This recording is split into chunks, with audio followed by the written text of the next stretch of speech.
It's not every day you get to hug a TV legend. One The Price is Right contestant squeezed host Drew Carey after he won a trip on the game show. James McMillan from Omaha, Nebraska, won the fifth item up for bid on February 16th. He bid $999 on 4 pairs of designer sunglasses. The actual retail price was $1,416, and since he had the highest bid, he won the sunglasses and got to come to the stage to win more prizes. McMillan played the clock game for the chance to win a bar and stools, countertop appliances, and a trip to Seattle, Washington. The way the game works is that the contestant has 30 seconds to try to get both prices of the prizes shown exactly. Drew Carey guides them by telling them if it's higher or lower than what they said. If they get both of the prices in 30 seconds, they win all 3 prizes. Seattle is one of my favorite cities in the whole country, Carey said. It's so fun there. McMillan started out with $800 for the bar and bar stools. Carey told him to go lower, and he picked $750. When Carey told the contestant higher, he went with $780. He was then directed to go lower than $790. McMillan finally got $786 in 9 seconds. That was great, Carey said. McMillan had 21 seconds left to guess the price of the appliances, which included a 4-slice toaster, electric kettle, hand mixer, whisk, and hand blender. McMillan started out with $500 for the package, and Carey told him it was higher. The package was worth $845, but McMillan didn't get to the price until there were only 10 seconds left on the clock. He threw his hands up and shrieked. The Price is Right contestant clapped and hugged Carey, saying, "Thank you, dude." McMillan then proceeded to yell, "Yes," and hug models Alexis Gaub and Devin Goda. He spun a .90 on the Showcase Showdown, advancing to the showcase. McMillan bid $30,500 on a pair of VR headsets, a trip to Florida, and a trip to Iceland. The actual price was $26,333, so he went over. However, his opponent, Shannon, also went over, so neither of them won the showcase. The third finalist in the Jeopardy Invitational Tournament has been set after the 3 contestants had a close game. Drew Goins from Washington, D.C., played against Karen Farrell from Chesapeake, Virginia, and Long Nguyen from Las Vegas, Nevada, on February 17th. The finals begin on Wednesday, February 18th. Whoever is the first finalist to win 2 games becomes the champion and takes home $150,000. They also get the chance to compete in the upcoming Jeopardy Masters, which has not yet set a date. Farrell, a professional lecturer of international affairs, found the Daily Double on Clue 2. She had $800 but wagered the allotted $1,000 in Pem Add a Letter.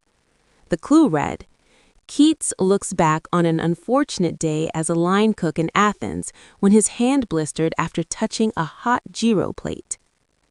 What is Ode on a Grecian Burn? She answered correctly, giving her $1,800. Goins, a journalist, took the lead when he ran Words with a Silent Letter. He had $3,000 by the first 15 clues. However, Nguyen took the lead by the end of the round with $5,600. Goins had $4,600. Farrell was in third place with $3,600. In Double Jeopardy, Nguyen found the first DD on Clue 2. He wagered all of his $7,200 in maps and globes. The clue was, lines of latitude are also called these from their geometric layout. You're just about standing on the 34th. What are parallels? He answered correctly. This gave him a big lead with $14,400. He found the last DD on the next clue. He went small this time and only wagered $5,000. In opera, the clue read, Maidens guard the title object of this opera, the first of the ring cycle. What is the ring of the Nibelung? He answered incorrectly. The correct response was Das Rheingold. Nguyen dropped down to $9,400.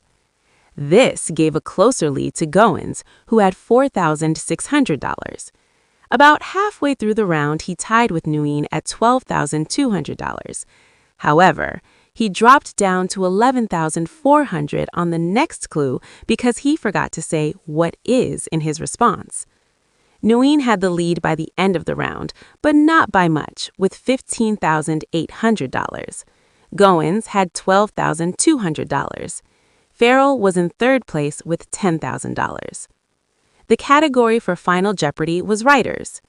The winner of 3 Pulitzer Prizes in 2 different categories, he called his home in Cannes "the house the bridge built," was the clue. Only one of the game show contestants got it right. Farrell wrote, "Who is?" ? She wagered $0, ending with $10,000. Goins, despite being a writer himself, got it wrong when he wrote, "Who is age?" He wagered $12,197, leaving him with $3. Nguyen had the correct response of Thornton Wilder. He wagered $5,001, making his total $20,801. Nguyen advanced to the finals, along with Roger Craig and Andrew Hay. The first finals game will play out tomorrow and last until one of the men wins 2 games. Reddit fans were glad the game wasn't a runaway. "This was a solid game. Congrats to Long for making the finals," one wrote. All 3 finalists played the best game. Good to see after the JIT when so many winners were determined by simply being lucky enough to not find DDs, another commented. Well, obviously 3 DDs across 5 picks is still really fast, but in non-tournament JI, I've seen people that are way too eager to go for top row clues when DD hunting is kind of a big deal in the game. It's Veterans Week on Wheel of Fortune, and the contestants were met with a brutal fate as they continuously landed on bankrupts. One contestant lost out on taking home $54,000 in the bonus round. Hope Kurtz from Palm City, Florida, played against Mary McGee from Plainfield, Illinois, and Kevin Dunn from Dixon, California on February 17. Kurtz is an Air Force veteran who now works as an X-ray, mammography, and ultrasound technologist. Dunn, an Army veteran who joined because one of his high school friends did, solved the first toss-up. Kurtz solved the second one, putting her in the lead. After only having 2 letters left in the puzzle, Kurtz landed on bankrupt. Dunn then immediately landed on another one. McGee, a Navy veteran, tried to solve the first puzzle with grateful gazelles and giant giraffes, but she was wrong. Kurtz solved graceful gazelles and giant giraffes for $3,000. After landing on $10,000 on the mystery wedge, Dunn landed on bankrupt, losing the wedge. 2 spins later, McGee landed on bankrupt. When it was Kurtz's turn, she immediately landed on the dreaded wedge. Dunn eventually solved the next puzzle, worn clothes straight out of the hamper, for $1,000, giving him $2,000. Kurtz solved rest and relaxation for a trip to Curacao, giving her a total of $14,211. "No more bankrupts," host Ryan Seacrest said. Dunn solved 2 of the 3 triple toss-ups, putting $4,000 more in his bank. McGee solved the last one, People Who Never Stop Talking, for $2,000. "Just say Ryan next time," Seacrest chimed in. McGee got $4,950 for a total of $6,950 when she solved the final puzzle, Sold Our Crowd. Dunn went home with $6,000. Kurtz was the night's big winner with $14,211. She chose phrase for her bonus round category. Kurtz brought her husband, R.B., whom she has known for 13 years, with her. They recently got married.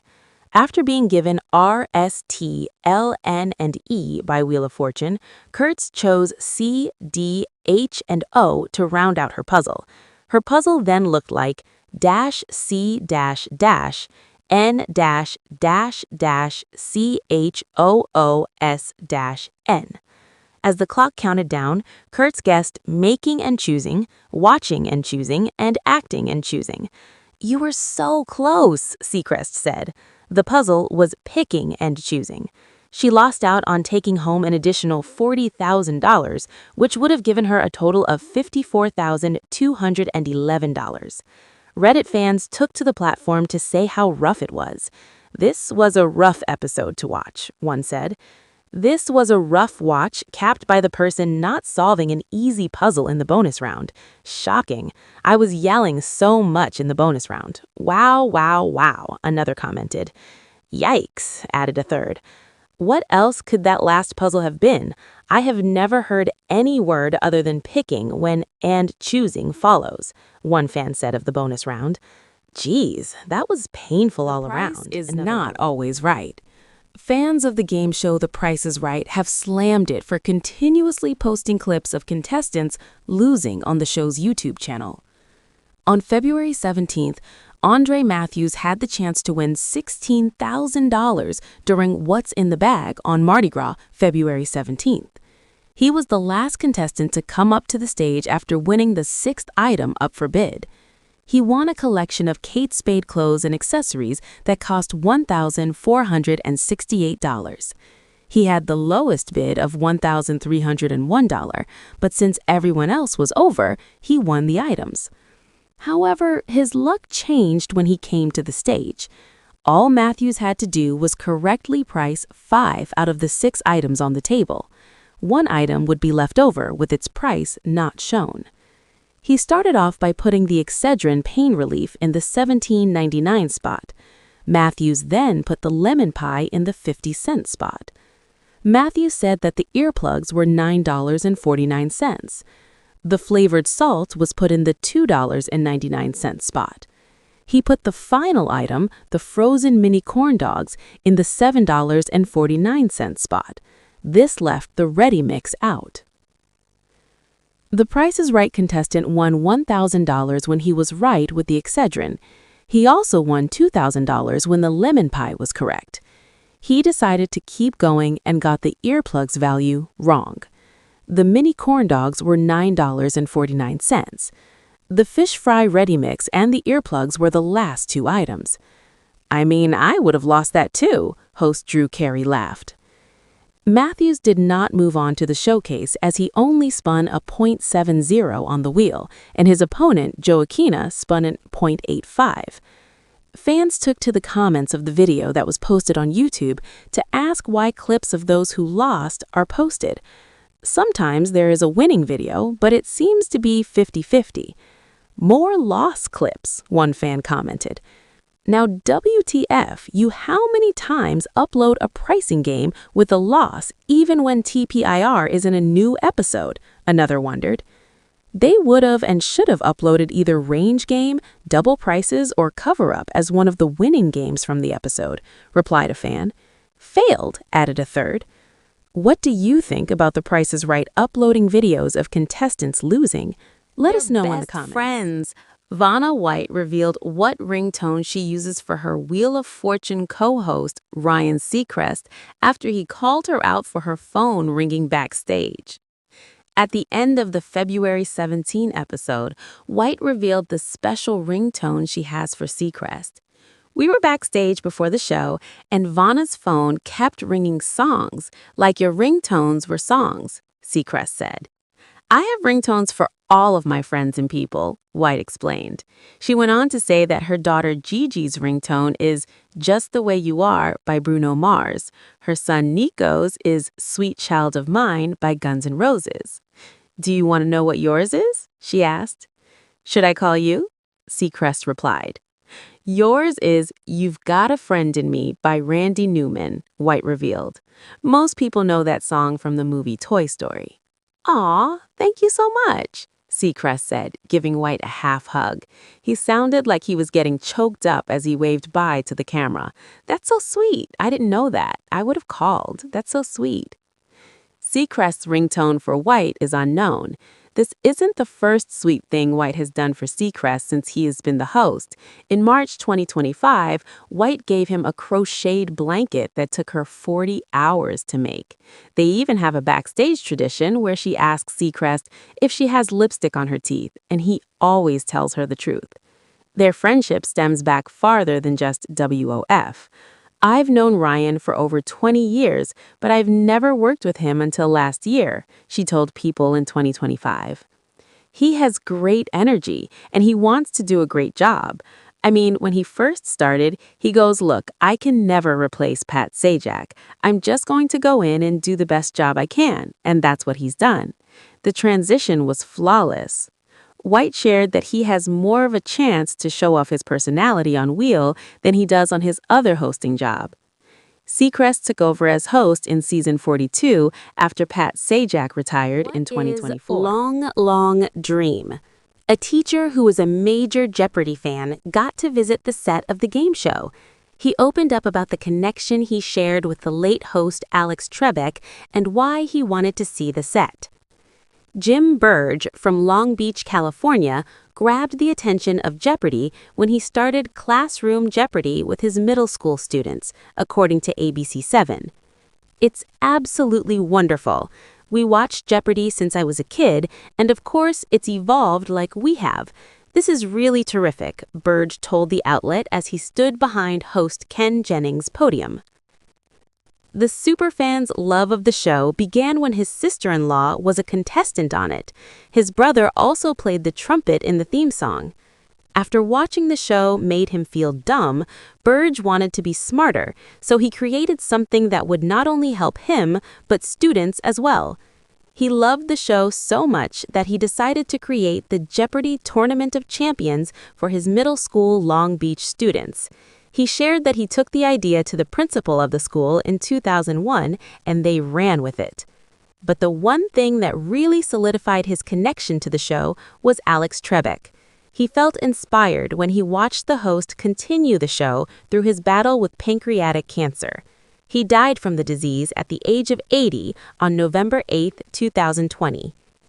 Burge was diagnosed with the same disease in October 2025 and continued to work with his students despite going through treatments. This is his 25th year hosting the tournament. "It would have been easier to just stop, but Alex inspired me," the 78-year-old said.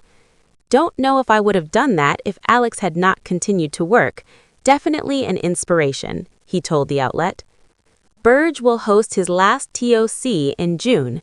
Until then, he is trying to host as many games as possible.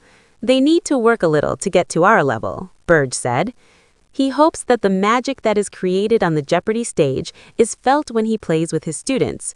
Through these tournaments, Burge wants to create a love of learning. Even when they're sitting in the audience and they're watching, they can see, "Oh, wait a minute, I know that clue because I was just in that classroom." It's just easy to make that transition from ho-hum to "I'm a pretty smart kid," he said. Burge thanked his crew and family who helped him to keep the tournaments going. His wish is that the students' tournament could go statewide or even national, but his biggest wish is to find a good replacement as host. Burge got to meet Jennings, and he told him that his original Jeopardy board was envelopes stuck to a board, which caused the host to laugh. Jennings chimed in on Burge's commitment, saying, "I love to hear about Classroom Jeopardy. What Jim's been doing, we're honored. That's the next generation of Jeopardy contestants. That's where our next players are going to come from. Programs like that." Spinning is the name of the game. Wheel of Fortune fans are torn between a common error that contestants make that costs them money. A Reddit user asked, "Why do contestants spin once, then solve, especially when it's obvious with only a letter or two left?" If a contestant solves the puzzle and doesn't guess any letters, they get $1,000 for solving. But if they know it and guess a letter, they get $1,000 plus whatever they spin on the wheel in their bank. If the puzzle is known, why not solve and take the $1,000? Spinning once, more than likely, won't get you more than that. Maybe 2 or 3 spots will, they added. I say if you spin once when you know the puzzle, you might as well do it twice to get over $1,000. This happened on the February 17th episode during the prize puzzle round. Hope Kurtz spun once, guessed an S, then spun again and got 2 N's. When the puzzle looked like REST underline N, RE underline, underline, underline, underline, T underline, Kurt solved rest and relaxation instead of trying to go for more letters. However, the game show contestant might have been afraid to spin anymore, as she and her fellow players all landed on bankrupt multiple times in the previous round. Reddit users debated if it was a smart move or not.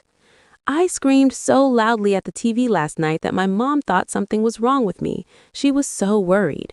The puzzles were so obvious, and yet they took forever to solve, one said. I would say the biggest reason would be they might not know it yet. I don't like people needlessly buying vowels when the solution is obvious. But yeah, spinning once when you have no money and the solution is obvious doesn't make much sense, another reasoned. Yet another maddening consistency among many, many wheel players, a third added. Right there with you on your thoughts. I talked to the TV way more than usual at tonight's episode, another said. What do you think of this mistake? Let us know in the comments. The Invitational Tournament is slowly coming to an end. The finals began on February 18th, and one contestant ruined their chances of winning the first game when they went all in on their daily double wagers. Roger Craig, Andrew He, and Long Nguyen are the last three standing in the JIT. The first contestant to win 2 games becomes the champion. They take home $150,000 and advance to the upcoming Jeopardy Masters. However, Masters has not yet received an official pickup for another season. Their journeys on the Alex Trebek stage could not have been more different, host Ken Jennings said, but now they're here with the same goal, be the first to win 2 games and thereby become our JIT champion. The game started out with a triple stumper for the contestants. Craig from Johnstown, Pennsylvania, and He from Concord, California, battled it out for first place in the first half of the round. By clue 15, Craig, an applied scientist, had the slight lead of $3,800. During the interviews, He, a stay-at-home dad, revealed that he watched a YouTube video years ago of Craig talking about his Jeopardy journey, and it inspired him to audition. Nguyen almost gave up on Jeopardy career and focused on playing pickleball. When he received the call to come back to the JIT, he had to cram what would have been 2 years of preparation into 5 weeks. Craig shared that he was happy to help He, but he just hoped He would never beat him in a game of Jeopardy. Well, we'll see what happens, Jennings laughed. On clue 19, He found the daily double. He pulled into first place with $4,800 and wagered everything in a good old job. The clue read, "The name of this profession is also the action done by the worker who pulls a handle to make fizzy, non-potent potables." "What is jerk?" He answered. "Can you be more specific?" Jennings pushed. "What is a soda jerk?" He answered correctly, giving him $9,600. Despite Craig running the sports category, he couldn't catch up to He, who ended the round with $10,400. Craig had $5,800. Nguyen from Las Vegas, Nevada, ended the round with $1,600. In Double Jeopardy, Nguyen, a retired engineer, found the first DD on clue 1. He wagered the allotted $2,000 in People of the World. The clue was, "The name of this profession is also the action done by the worker who pulls a handle to make fizzy, non-potent potables." Nguyen got the clue right with "What is Nigeria?" giving him $3,600. He still had the lead of $14,800 when Nguyen found the second DD on clue 11. Nguyen had $6,800 in his bank and wagered all of his money. There would be a small margin between him and He if he got it right, but if he got it wrong, Nguyen would drop down to $0. He was 0 for 2 in the category, but decided to go for it anyway. "I hate this category," Nguyen said, "but we gotta do it all."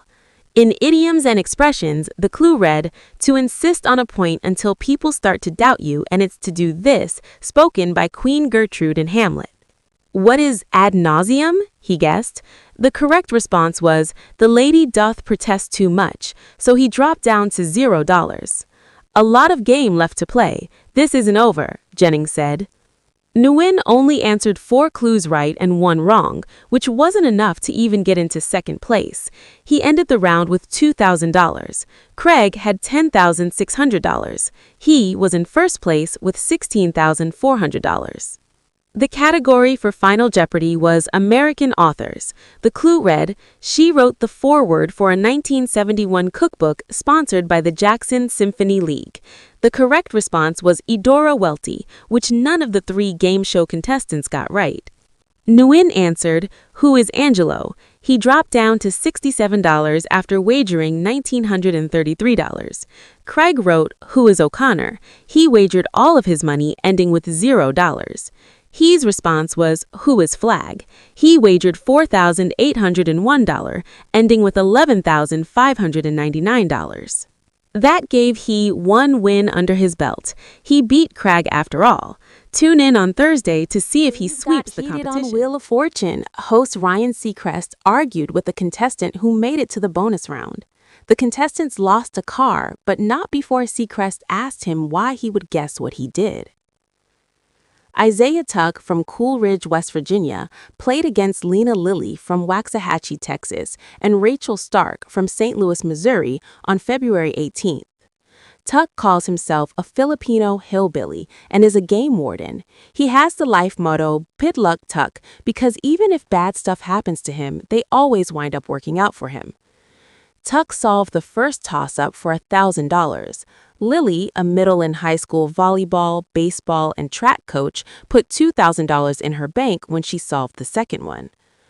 With only one letter left to solve in the same letter puzzle, Lily guessed ball, basket, backboard for $1,700, giving her a total of $3,700.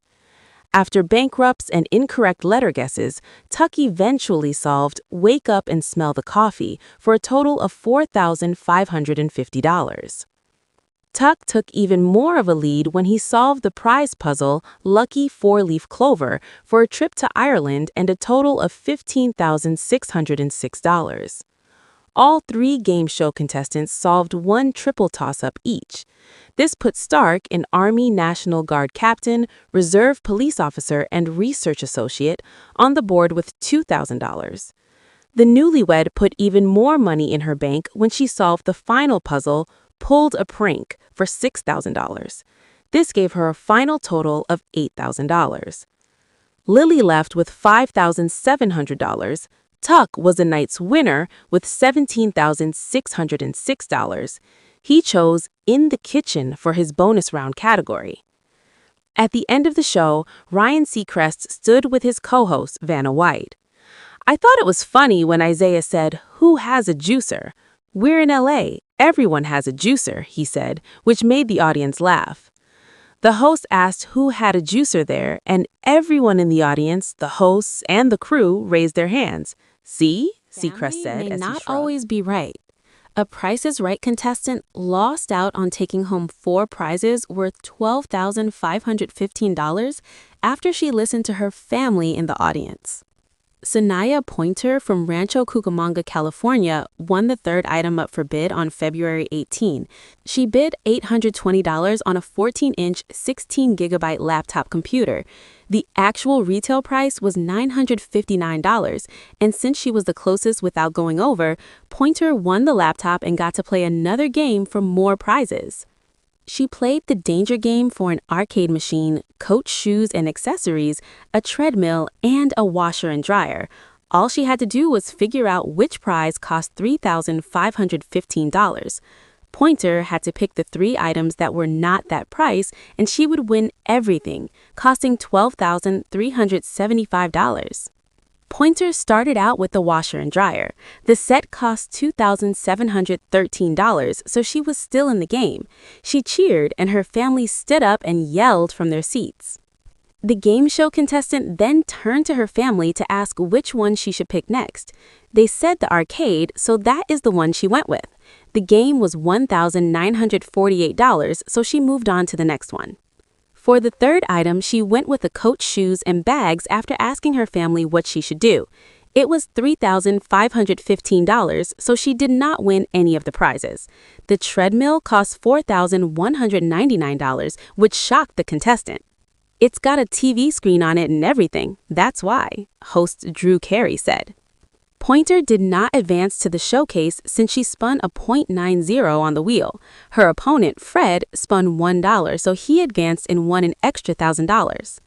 I knew the last one was the treadmill, one YouTube user said. Poor Sanaya, another wrote.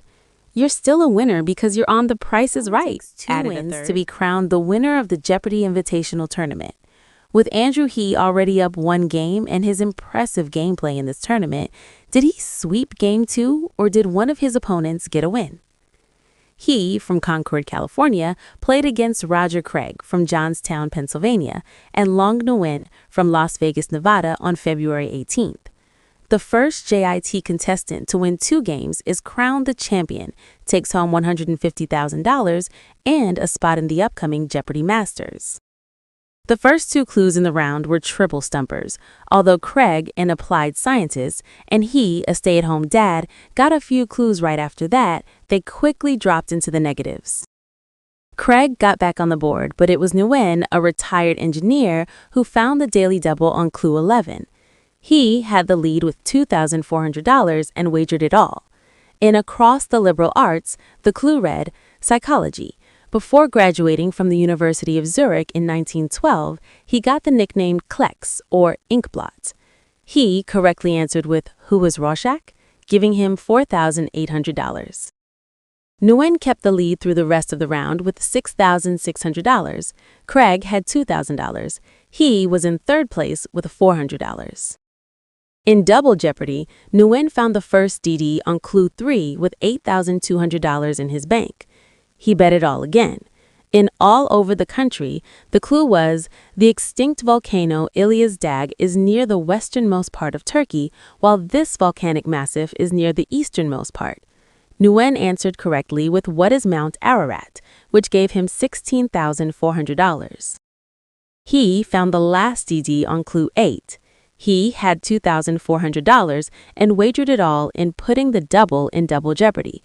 The clue was, an article in the journal Nature was titled This and the Wronged Heroine about Rosalind Franklin. The game show contestant answered, What is a double helix? Which was right, giving him $4,800. Although he had a significant rise in his score, it wasn't enough to take first by the end of the round. He ended with $12,800. Craig had $5,200. Nguyen was in first place with $21,600. The category for Final Jeopardy was World of First Names. The clue read, like an English language one, this German first name of a physicist of sound and a 1930s film director means serious. Only 2 of the contestants got the right answer. Craig wrote, What is I hope Long writes Ernst? He was wrong and wagered $0, ending him with $5,200. He had the correct response of What is Henrik? He wagered $12,733, leaving him with $67. Nguyen also had the correct response and wagered $4,001, giving him $17,599 to end. Nguyen won Game 2, which gives both Nguyen and he 1 win each. Find out if the tournament will end on February 20th or if Craig wins his first game and it continues to next week. A Wheel of Fortune contestant lost out on taking home $74,000 after he gave up his wild card earlier in the game. Stephen Meeks from Sacramento, California, played against Gabriel Gonzalez from Cape Coral, Florida, and Kinlan Evelyn from Colorado Springs, Colorado, on February 19. Meeks is a travel and adventure lover who has done bungee jumping in Costa Rica and rappelled off a mountain in Switzerland. Gonzalez, who has known her husband since she was 6 years old, solved the first toss-up. Meeks solved the second. Meeks gained the wild card in round 1, where he solved Start a Lengthy Discussion. He also picked up the Wheel of Fun wedge worth $4,500, giving him $12,900. Meeks gave up his wild card during the next round to get a free letter, but the L wasn't in the puzzle. He solved Gymnastics and Bath Mat for $19,250. Gonzalez solved the prize puzzle, A Breath of Fresh Air, and won a trip to Alaska. This gave her a total of $14,400. Gonzalez solved 2 of the 3 triple toss-ups, while Meeks solved the third one.